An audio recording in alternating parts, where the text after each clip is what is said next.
Les Noirs vivent l'enfer au travail. 10 conseils pour lutter contre le racisme et les discriminations dans les entreprises françaises. Surtout, ne riez pas aux blagues racistes et négrophobes. Surtout, ne faites pas le nègre de maison. Mais surtout, aucune violence verbale ni physique. Si vous vivez l'enfer au travail, on vous conseille 10 actions à réaliser afin de lutter contre les discriminations dans des entreprises ici en France. Si vos collègues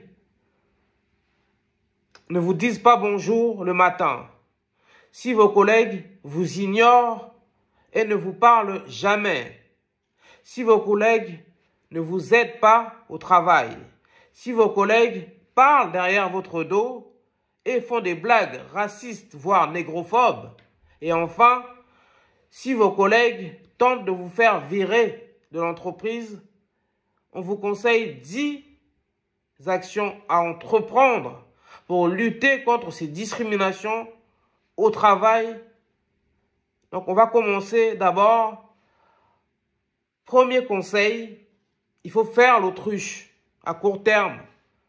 Faites semblant de ne rien voir. Continuez à travailler comme d'habitude et n'agissez pas. Laissez-les faire. Ça, c'est le premier conseil.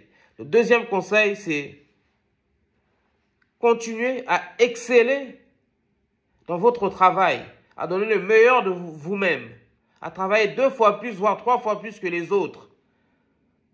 Continuez à être professionnel, irréprochable dans votre travail. Donc ça, c'est le deuxième conseil. Troisième conseil, pour faire face à ces discriminations, au racisme dans les entreprises, au travail, le troisième conseil, c'est de continuer à être souriant, courtois, aimable et force de proposition. D'accord? Le quatrième conseil qu'on a à vous donner, c'est de sympathiser avec vos collègues les plus gentils, les plus cool. D'accord? Tentez une approche vers ces collègues, essayez de leur parler et d'entrer un peu dans leur discussion.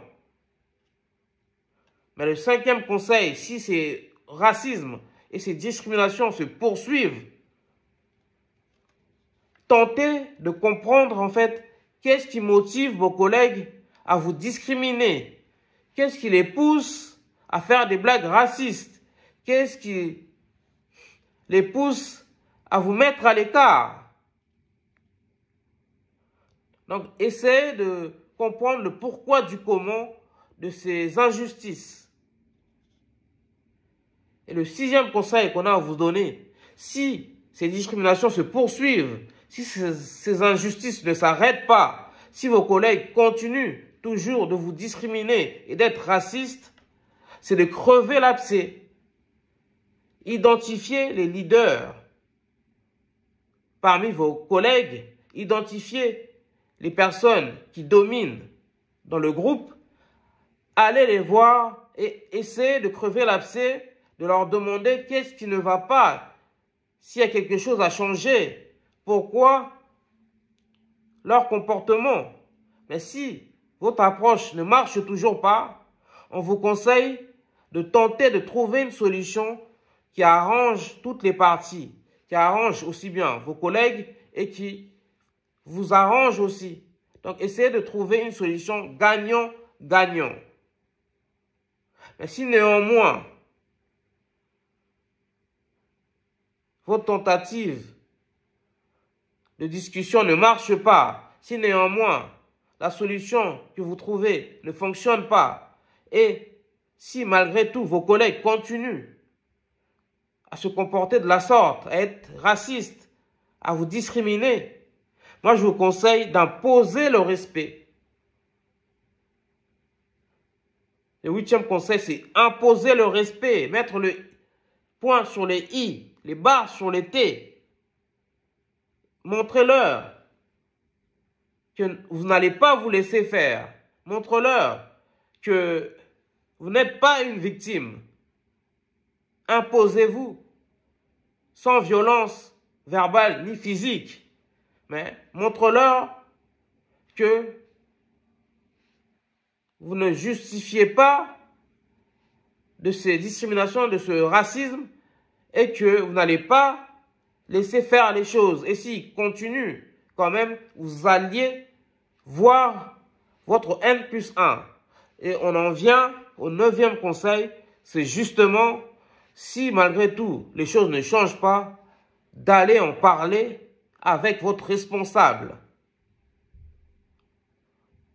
De rendre compte de ses agissements auprès de votre chef d'équipe, auprès du manager.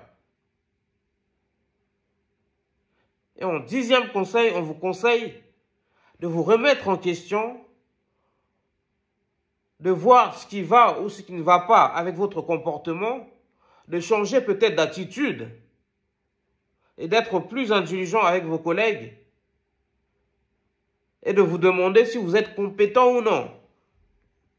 Mais si malgré tout, malgré votre remise en question, malgré votre changement d'attitude, malgré votre nouveau comportement et vos collègues continuent à être racistes, continuent à vous discriminer, nous, on vous conseille de réfléchir vraiment à quitter cette entreprise.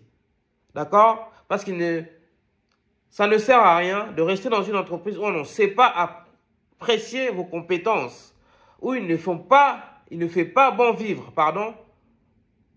Donc, de tenter de chercher une nouvelle entreprise qui saura vous traiter à votre juste valeur, apprécier vos qualités, vos qualifications, vos compétences. En attendant, vous restez dans la même entreprise.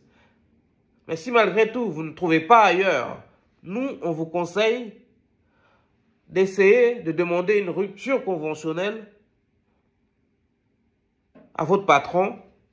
Donc, la rupture conventionnelle, c'est un contrat à l'amiable approuvé par l'État et par la profession qui permet au salarié de quitter son entreprise avec l'accord de son entreprise et tout en touchant les indemnités chômage et une prime au licenciement. Vous avez compris. Mais si malgré tout, votre entreprise, votre société n'accepte pas une rupture conventionnelle, nous, on vous conseille de démissionner. Parce que ça ne sert à rien de se pourrir la vie, de faire des burn-out et d'entrer dans une dépression pour une entreprise qui ne vous mérite pas, pour des collègues qui sont méchants, pour des collègues qui ne savent pas vous apprécier à votre juste valeur. Voilà les 10 conseils qu'il faut pour lutter contre le racisme et les discriminations au travail. Beaucoup de nos frères sont discriminés dans le milieu du travail, sont victimes des discriminations à l'embauche, mais passé la barrière de l'entretien, ils sont aussi victimes, donc comme on vous l'a expliqué, des discriminations dans leur lieu de travail, entre collègues. Donc voici les 10 conseils qui vous permettra de sortir la tête haute de ces injustices. Dites-nous ce que vous en pensez dans les commentaires et donnez-nous d'autres conseils afin de mieux régler ces problèmes de racisme et de discrimination dans le milieu du travail. Si vous aimez cette vidéo, likez, commentez, partagez. Ici, on parle de la culture et de l'excellence noire. On parle de la spiritualité et de l'actualité africaine. On traite aussi la drépanocytose, une maladie qui touche particulièrement des Noirs, des Africains, des Afro-descendants, et également de tous les tabous et coutumes de notre communauté noire. Je suis Sébastien Badibanga, l'animateur de ce média. Si vous voulez soutenir ma chaîne, il y a mes contacts dans la description. Comme ça, on pourra améliorer la qualité de nos vidéos et développer votre chaîne préférée. Merci beaucoup les Warriors de nous suivre et d'être nombreux à interagir avec nous. Peace and love. Ciao. À bientôt. Bye.